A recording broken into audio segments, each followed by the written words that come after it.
Hello and welcome to Dateline New Haven. I'm your host, Paul Bass, inviting you to look behind the headlines on the stories that make our community tick. Well, a lot of those important headlines come out of Hartford, where the state legislature has just begun another session. And we have one of our area representatives, State Senator Jorge Cabrera from the 17th District, is here today to fill us in on what we should be looking forward to and what he's looking forward to in the current session. Senator Cabrera, welcome. Thanks, Paul. It's always nice to have you back in. So how's it going? What's it like in these crazy times? Like, it's interesting. I think everybody in their own life, whether or not they're in politics or in art or in just like schools, the way this country seems like in such crisis and flux every day. Yeah. It seems like everybody, in addition to doom scrolling or listening to the national picture, tries to figure out a way of saying, here's what I'm going to do. Here's what, while all this craziness is happening, I'm going out my door in the morning, I'm going to my job, and here's how my role is going to unfold in this scenario. What's it like to be a state senator in Connecticut during these crazy times? Well, there's a lot going on. As you know, I think we're living through a time of tremendous change on every front, whether it's the economy or global issues. Technology, AI, as you know, we're on the cusp of really seeing how that's going to reverberate throughout the economy.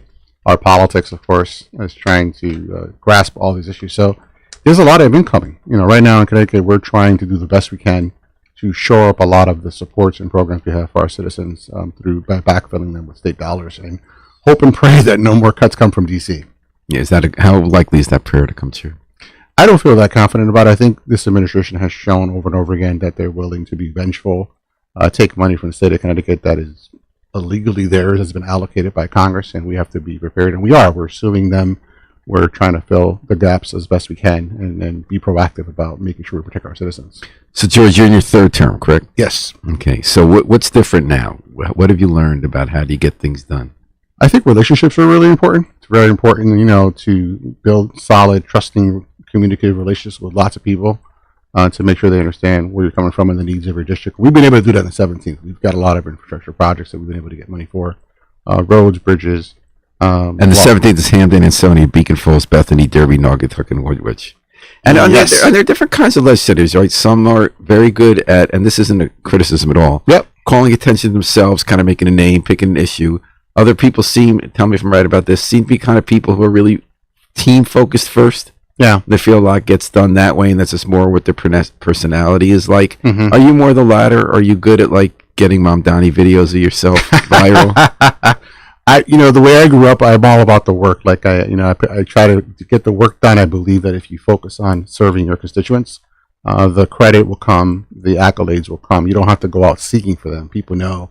Well, you mentioned infrastructure projects. Yeah. Like, what was involved in getting some of those, and what are some of those projects? Well, I'm chairing the subcommittee on bonding and transportation, so that puts me in a good position to have a say as to what state dollars go into build our roads, our bridges. We put some roundabouts in Naugatuck, for instance. We got one coming in Hamden to reduce traffic violations.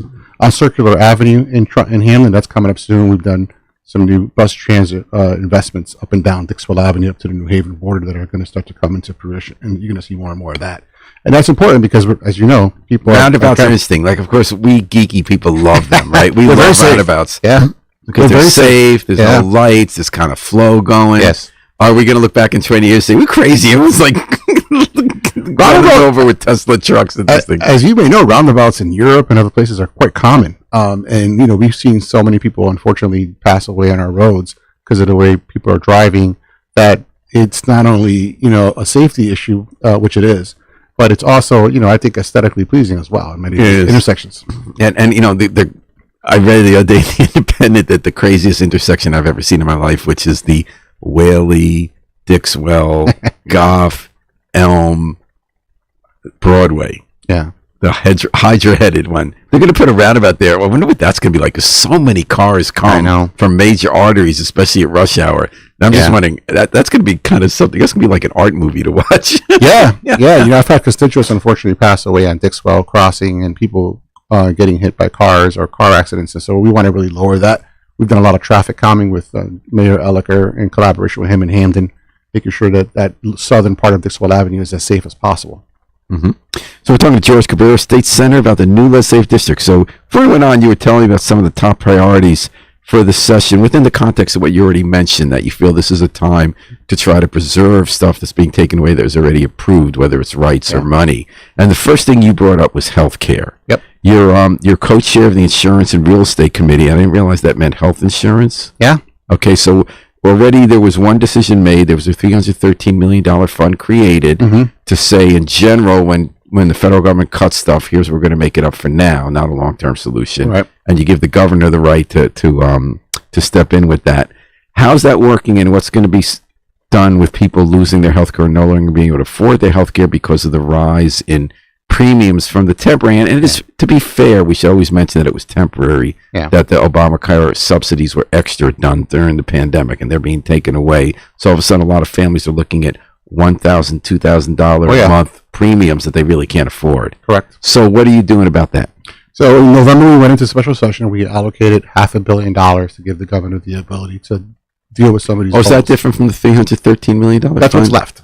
Oh, that's what's left. Yeah. Okay, we spent 100. So 77. So the $500 million we passed in November expired on February 4th. So we went in on February 4th, which happened to be the first day of session, to extend that so that the governor has the ability to spend money as needed for many things. And healthcare is a big one.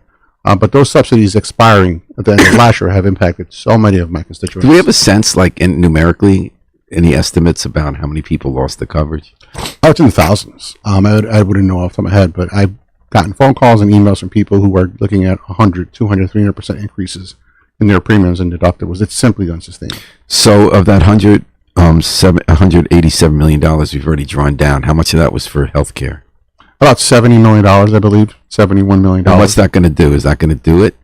No, we need to do more. One of the things I'm working on in the Insurance and Real Estate Committee is working with other folks to see if we could find a way to create a system of healthcare that's more affordable, that has lower deductibles, and captures more people on the health exchange that we control, which is basically the Obamacare health exchange that we have, called it Access Health. Which we rolled out well at the beginning. I remember it was used as a model for the computer system that broke. Heather Joseph, thanks for listening. Heather writes in, thanks for the numbers and knowledge to acquire it. So if I hear you correctly, George, and tell me if I'm hearing it wrong. Sure. You're saying it's two prongs in dealing with this affordable health insurance crisis. One is temporary Band-Aids funding just for people who lose their or can no longer afford their Obamacare because of the expiration of subsidies, and that was $71 million the first year. Mm-hmm. Will that need to be replenished every year for them, and will that cover the number of people who are losing their health care? It will not cover for any length of time, and it's not going to be able to cover everybody. We have to be able to figure out a way to make it more affordable for people healthcare. The problem is not necessarily the exchanges or how that's designed. It's the overall cost of healthcare. Double-digit annual increases. It's simply unsustainable. So we got to find a way to provide healthcare systems that are big enough to leverage. So is that in the end, like what you're looking to capital? Martin Looney has talked about a public option, but is that a system, or is the system also involved? How much you get referred to specialists or rationing or anything like that? Yeah, system design is important. What providers are in the system, whether it's mental health or dental or vision, whatever, those things are really important. But I think the real key is leveraging the power of numbers. One of the reasons why, for instance, small business owners have trouble finding health insurance that's affordable and sustainable for their employees is because they tend to be small, say under 50 employees. They're not government, they're not a big media conglomerate or a corporate conglomerate, I should say, that can leverage the power of having all these clients, all these when they're getting health insurance. So we got to find a way to make it affordable and accessible for more and more people. It's not going to be easy. There's I think philosophical and ideological differences here, whether we allow the market to dictate unilaterally or whether there needs to be some support. Has the market ever delivered results in healthcare? I don't think so. An example where market forces kept down the price of healthcare? I don't think so. We're looking at double-digit increases. So what would be involved in some of the proposals on the table? Martin Looney has talked about a public option, which I think isn't that what Obamacare is? Sort of like you can go into something, but not everyone applies. You have to meet a certain income level, correct? Yeah. Now Obamacare, we had a debate about when the Affordable Care Act was being debated about whether or not we have taxpayers being the backstop, as in essence.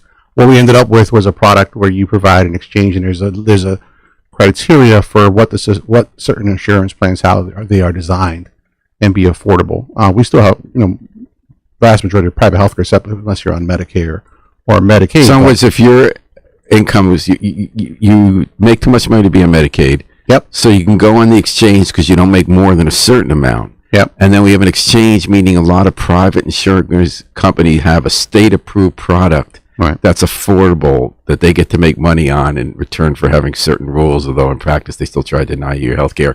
Right. And then you could sign up for that. So what would be different about a public option from that?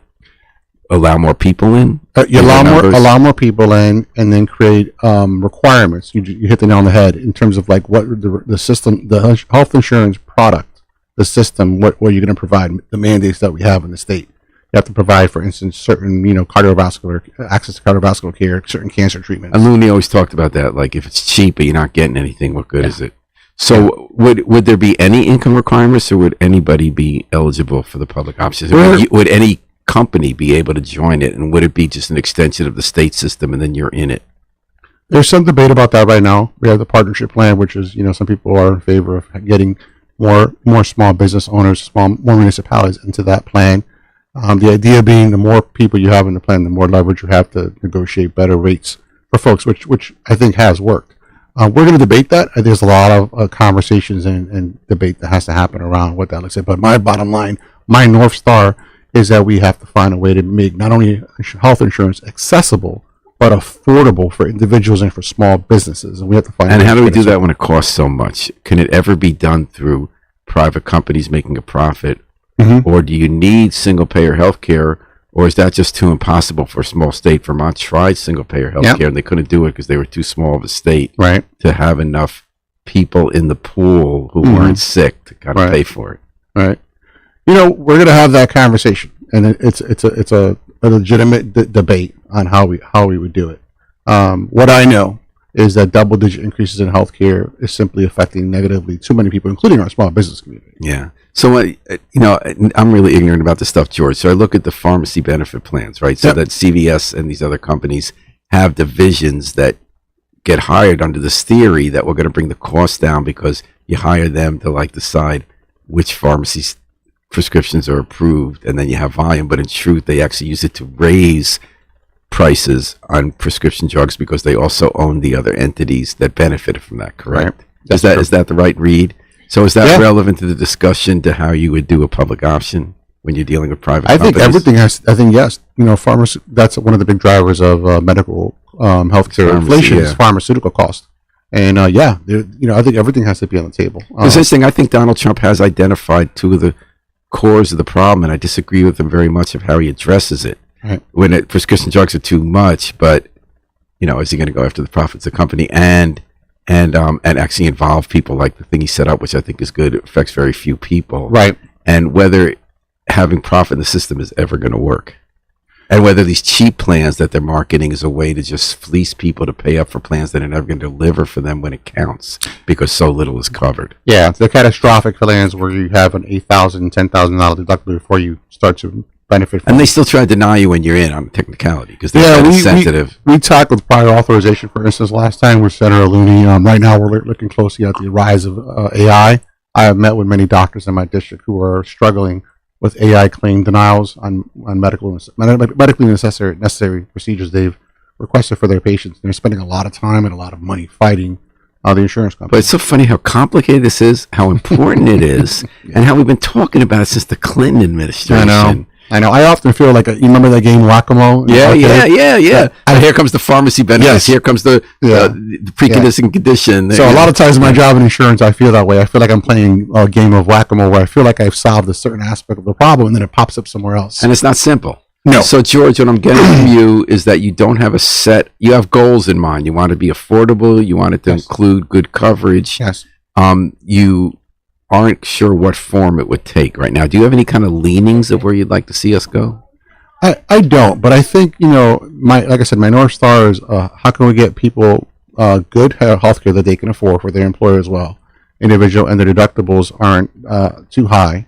The cost of medical care every year is double-digit increases is simply unsustainable. It's way past the pace of inflation. So how do we hold those down? I think we have to get into the room, and that's what we're going to be doing with everyone. There's a lot of stakeholders involved. Insurance companies have to be a part of the conversation. Drug makers have to be a part of the conversation. Advocates, So as they co-chair of that also- committee, do you get to say, tell us now, give us some advice about how we could be spending less money in this and not having 10, 20% increases in the cost every year? Sure, we've been having those conversations. Part of oftentimes the conversation revolves around the cost. Inflation is taking a toll, as you know, on hospitals. So all these things are complicated, multi-layered, multifaceted, but I know that it's unsustainable. We got to find a way to tackle it. And we're talking to State Senator George Cabrera from the 17th District here on Dateline, New Haven, WHHFM. George, you said immigration, obviously a big issue. Everyone's recoiled in horror at some of the abuses we've seen by this new presidential paramilitary force that's terrorizing people on the streets under the name of doing it for immigration. Right. What can we do, or what should we do in Connecticut? We had a rule in Connecticut that ICE can't run into a courthouse. Right. They ran into a courthouse, terrorized our courthouse because you didn't even know they were an ICE agent. We thought it was like a gang takedown, and nothing was done. Right. So they just did it, even though it was against the state rules. What can you do, if anything? Because obviously everyone wants you to take action. You're an elected official. There's a federal issue. Can you really do anything with immigration that's going to hold back this like Third Reich type takeover of our country? Yeah, I mean, there are limits. Obviously, this is federal law, but there are lots of things we could do. There's conversation now in the legislature going in and making masking under Connecticut law illegal for any ICE agent who steps on public property. So they can do it on private property, but they can't be on a street or a green or a courthouse, something like that. There's a lot. I can't predict the outcome legally. So what is the argument they give? They feel they're not safe with all their weapons and shooting at people if they have a mask on? I don't know. What I know is this has gone too far. I mean, we saw during the election, right? What did they say? They said we're going to go after the worst of the worst, the criminals, the cartel leaders, etc. Clearly, you're not finding these kind of folks at Home Depot parking lots and on farms. I mean, these are people who are working. Even here in Hamden, we had a car wash. That was raided. Myself, Representative Sweet, got involved to help those families. It's a mess. It just feels like there's rogue agents all over the place. It's not working. It's hurting business. It's hurting our communities. And in Connecticut, I think we're going to tackle this, whether it's body cameras or face masks. So let's go one by one. So face mask, what's going to accomplish with that? Do you think if they're more accountable by having their face seen, they might be less likely to just blow someone's head off for having a camera? I think what we're seeing is violence, state violence, sponsored, sanctioned violence on a level that I have not seen in my lifetime. We should know who these people are. They should be clearly identifiable. And if necessary, citizens should be able to go into a court of law and take action. Is there an argument that when the state gives you the right to take people's freedom away and kill them, there's even more of a reason that they should be accountable? They should be accountable, period. Yeah, absolutely. But I mean, I'll give you an example. The officers who were involved in the murder of Renee Good and the other gentleman, no charges. No one's been indicted. We have no indication of a real investigation. Can there be state charges here? Or is that going to run up against Supremacy Clause or other? It will probably run up against Supremacy Clause, but I think that we're at a point where we have to take action and not think so much about whether it'll be upheld in a federal court law, because we're at a point where we have to protect our communities. So let me get straight some of the ideas you have in your mind. One is masking so they're more accountable, demasking. What were you thinking about body cameras? That every officer should have a body camera. And would we have access to that video under Pam Bondi? I don't know. I mean, but I know we can definitely pass it in the state. Whether it'll hold up to the Supremacy Clause, to your point, I have no idea. But I think we're past the point where we need to make assessments on fighting for our communities, protecting our communities, and so body cameras, masks. How about anything about the issue with the Trust Act and how local police departments interact? Because I got to say that I think most people, if we're a different environment, don't have a problem that if somebody is in prison for rape and they're here illegally, to let ICE know they're there. Sure. But, right. So how do we deal with that in terms of what's the legal basis we have? What do we want to do with Trust Act? Do we want to strengthen it? If you're like to your point, a horrible crime like rape or murder, regardless of your citizenship status, you should be arrested and brought to trial. But that's not what they're doing. They're rounding up people who are working, and then rounding up citizens. So we have to do whatever we can in Connecticut to protect our communities. So would part of that be, how do you want to change the rules on local law enforcement's interactions with ICE, or do we all just keep in place the Trust Act that they can't share information on immigrants? No, the Trust Act should be in place, but we have to look at things like protecting, for instance, our houses of worship, churches, our public schools. I mean, children aren't going to school. They're not because they're afraid of what would happen. So we need to, get to a place where we're. So, are you proposing a ban on ICE agents going into schools and workplaces? I don't know what iteration it's going to take, but that definitely is something I personally am interested in seeing. Because specifically schools and houses of worship. Sure. I mean, we're seeing, the attendance records of lots of children of undocumented parents, for instance, who are here as citizens. Their children are citizens, not going to school because they're afraid to leave their parents alone. That shouldn't be the case. How does this affect you personally when you hear these stories? What happened when you went to the car wash? Did you get to know those families? What happened? It breaks your heart. It breaks your heart because, people have a variety of statuses that they're... Well, tell me about the folks at the car wash. Like what, you don't have to say their names, but like what kind of people were they and what happened when you got... They were hardworking people. Here undocumented, but haven't broken a law since. Children are citizens. Children were left at school. They didn't know where they're used to their one parent or two parents picking them up at school. And the parents were at the car wash. Yeah. So when you got involved, are they still in detention? Are they back? Are they deported? That's the problem. We tried as best we could to find out where they are, locate them, and the communication was non-existent. So what's the status now with those folks?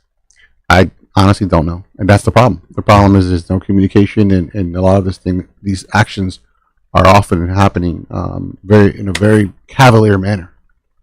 Jorge Cabrera, State Senator, 17th District on Detroit, New Haven, talking about the new state legislative session. You talked about the Civil Rights Bill. I didn't know about this. What you said you have some work on a Civil Rights Bill in Connecticut. What would that be? So what we're seeing, this is our response to what's happening at the federal level. We're seeing civil rights being eroded. I think there's conversation right now. I know I'm one of them involved in whether we can fashion a state law to protect the civil rights of Connecticut residents here in Connecticut. Everything from some of the things we talked about with ICE, but also rights of action to be able to allow citizens to go into court when their civil rights are violated and sue. Because I have no confidence at all in the federal government being able to support and defend our citizens here in Connecticut. So specifically, what would be in the Civil Rights Act? The right to sue if you're... There's lots of ideas being thrown around. Nothing has occurred yet. We have to have negotiations, of course, but from my perspective, I think citizens should be able to sue if their civil rights are violated. For instance, their car is broken into or their home is broken into by a federal agent. As we mentioned, body cameras on all agents, demasking, and protecting people, particularly in houses of worship. Because now the official definition of civil rights of the federal government is white people being able to sue if there was ever an effort to help people of color get jobs. So right now, they've actually asked at the Office of Civil Rights, white people who feel that someone who wasn't white got a job they wanted, can they sue for civil rights? And that's now the definition of civil rights in the country, that affirmative action is civil rights violation, and they don't prosecute any cases anymore where someone is discriminated against because they're black or female or gay. Is there a need for state legislation on how we define that, or do you think it's just how it's carried out by the officials who get elected? I mean, we're going to find out. We're going to obviously have a robust debate about this, and I don't know where it will come down, but clearly any confidence that I have had in the federal government being able to uphold the civil rights of our citizens here in Connecticut is gone. And as a result, Connecticut needs to step up and fill the gap and protect our citizens. And AI, you mentioned artificial intelligence. That's interesting. When I was interesting that the state legislators bringing that up. I'm kind of all over the map on AI. It's kind of a very interesting subject. It's very interesting. Some days it feels like it's a tool like others, and we adjust to it. In the end, it'll create more jobs, but there's a lot of pain, and people got to help in the transition. Other people are worried about the bots taking power over, the robots getting general intelligence, AGI. And so what's your take on what a state could... Like, sometimes the legislature feels like it needs to do something, but it doesn't really understand it enough to do it without unintended consequences. Other time, there are big forces in society. There's like deep fakes right now. It's like affecting people in real life. How do you, as a legislator, look at AI and what you can and can't do and should and shouldn't do? I think AI is a very powerful tool that clearly is going to have and is having an enormous economic impact on our culture and our economy. But I also think that needs to be a framework to protect our citizens, for instance, in the hiring process.